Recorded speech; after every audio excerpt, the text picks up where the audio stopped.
औज़ुबिल्लाहि मिनश्शैतानिर्रजीम बिस्मिल्लाहिर्रहमानिर्रहीम। अस्सलाम वालेकुम नाज़रीन, आपका होस्ट फैसल हदीस पार्ट।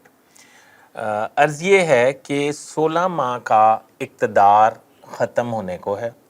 इक़्तिदार 16 माह का शहबाज शरीफ साहब ने, PDM ने पूरी इंजॉय किया हर तरीके से। आज मैं अपने प्रोग्राम में आपको बताऊंगा कि ये 16 माह इक़्तिदार में बैठकर क्या करते रहे हैं, अवाम का बेड़ा गर्क इन्होंने किस तरह किया है, इकॉनमी इन्होंने किस तरह तबाह की है, महंगाई का जिन जो है वो कैसे बोतल से इन्होंने जानबूझ कर निकाला है।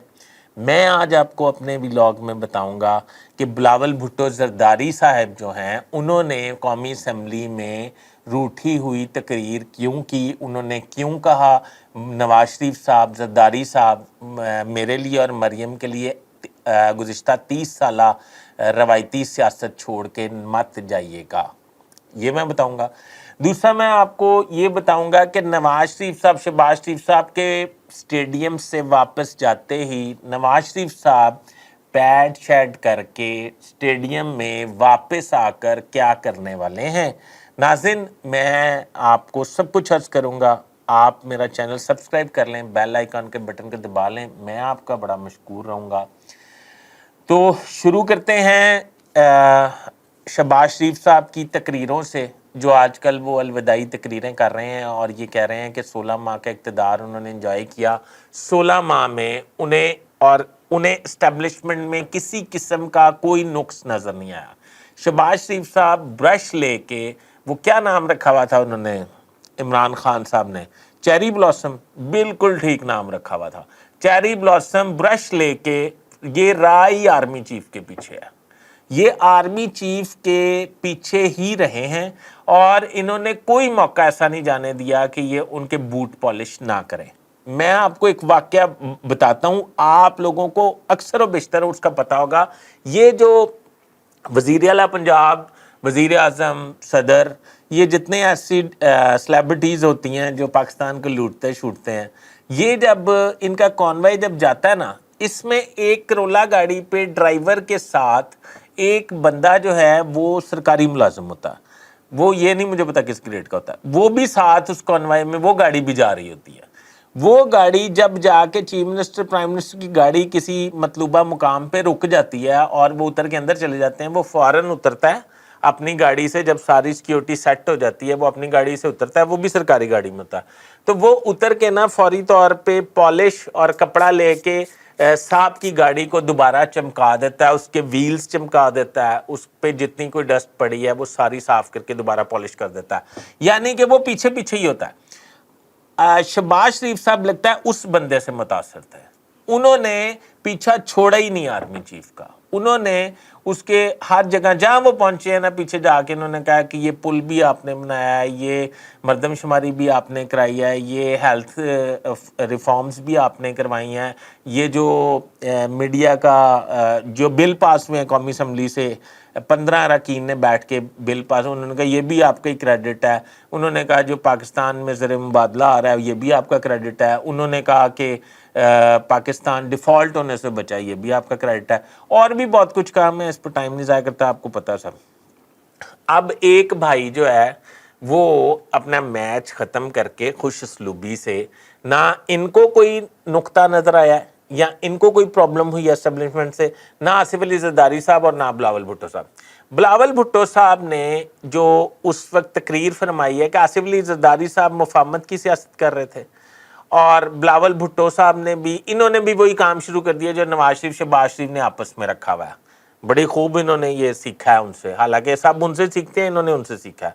इन्होंने भी वही काम शुरू कर दिया। इन्होंने क्या किया है, इन्होंने बिलावल भुट्टो साहब ने वो तकरीर झाड़ दी है। उसकी वजह नेचुरल बात है, 16 माह में तो उनको नहीं पता लगा कि इदारे हदूद में नहीं है, आइनी तौर पे वो मुस्तहकम नहीं है, आइन की बालादस्ती नहीं है, कानून की खिलाफ वर्जियाँ हो रही हैं, हाई कोर्ट के चीफ जस्टिस जो है वो सड़कों पर रुल रहे हैं, اور ہر ایک کی عزت جو ہے وہ نیلام کی جا رہی ہے، اور آؤٹ آف دی وے جو ہیں چیئرمین سینٹ جو ہیں وہ سینٹ کے لیے مرات منظور کروا رہے ہیں، قومی اسمبلی کے سپیکر جو ہیں وہ لاتعداد بل جو ہیں ایسے جو پاکستانی عوام کے خلاف بھی ہو سکتے ہیں ان کو جو ہے منظور کروا رہے ہیں، مطلب 15 لوگ اراکین اسمبلی میں موجود ہیں تو وہ بل منظور ہو رہے ہیں۔ اب بلاول بھٹو زرداری نے اس لیے وہ تقریر کی ہے، 16 ماہ میں نہیں کی، 16 ماہ کے بعد کی ہے۔ اب الیکشن کا موسم ہے، الیکشن ہونا نہیں ہے، پر ان کا یہ خیال ہے کہ اب ہم ابھی سے ہی ذرا وارم اپ ہونا شروع کر دیں۔ اب میں آپ کو یہ بتاؤں گا کہ شہباز شریف صاحب نے اپنی اننگز بڑی اچھے طریقے سے کھیلی ہے، جتنی وہ مہارت رکھتے تھے سب انہوں نے اپلائی کر دیا اسٹیبلشمنٹ پہ۔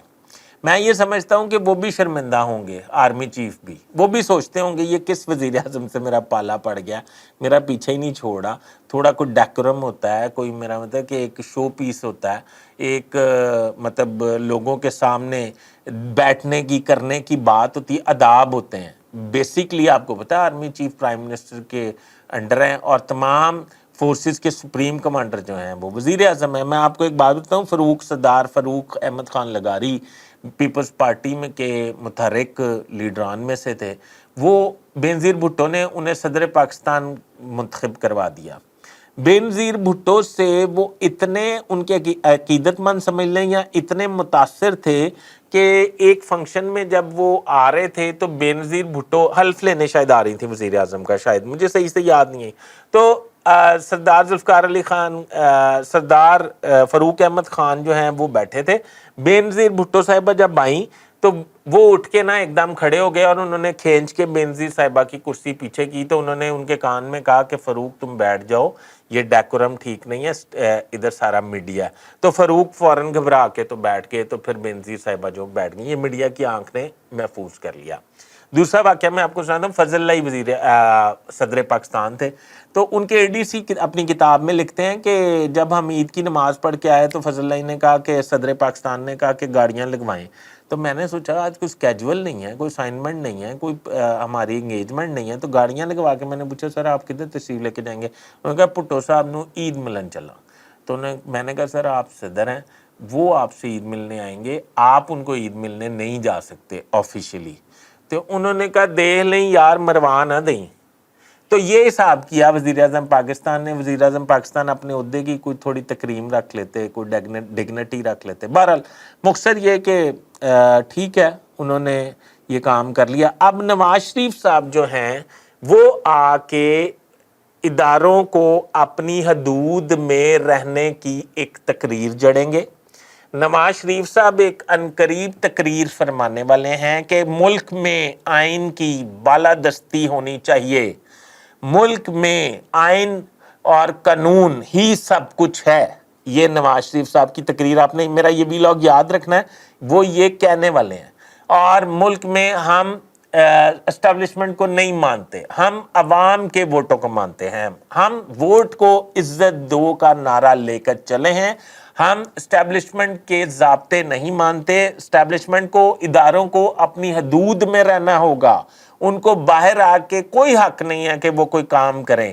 یہ سیاسی جمہوری عمل جو ہے وہ جمہوری طریقے سے ہونا چاہیے۔ یہ تقریریں بہت جلدی آپ نواز شریف صاحب کے منہ سے سن لیں گے، وہ آنے والے ہیں بیٹ اینڈ پیڈ کر کے پچ پہ۔ تو دوسرا آپ کو پتہ ہے کہ وہ کیوں آنے والے ہیں؟ وہ اس لیے آنے والے ہیں کہ وہ ان کے نگران وزیر اعظم جو ہیں وہ ڈراپ ہو گئے ہیں۔ اور اپنے کمنٹ سے مجھے ضرور آگاہ کیجیے گا، میں آپ کے امید کرتا ہوں کہ آپ مجھے کوئی نہ کوئی کمنٹس میں گائیڈ لائن دیں گے۔ میں آپ کا بہت شکر گزار ہوں۔ اپنے ہوسٹ فیصل عزیز بٹ کو اجازت دیجیے، اللہ حافظ۔